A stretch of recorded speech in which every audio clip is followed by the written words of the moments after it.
Praise lord. రోమపత్రిక 6:23 వాక్యంలో చెప్పబడినట్టు పాపం వల్ల వచ్చే జీతము మరణము.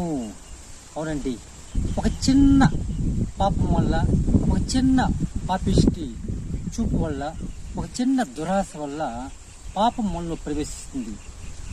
మనలో పాపం ప్రవేశించిందంటే మనలో దేవుడు ఉండడు, అపవాది ఉంటాడు. ఒక 6 అడుగుల మనిషికి చిన్న ముళ్ళు గుచ్చుకుంటే అతను నడవలేడు. అలాగే మనలో పాపం ప్రవేశించినప్పుడు మనం ప్రశాంతంగా, ఆరోగ్యంగా, ఆనందంగా, సంతోషంగా ఉండలేము.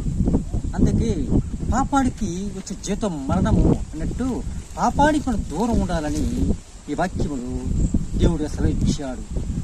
మిత్రమా, పాపం దూరంగా ఉండండి. సంతోషానికి, ఆనందంగా ఉండాలంటే దేవుడు నీలో ఉన్నప్పుడు శాంతి సమాధానం ఉంటుంది.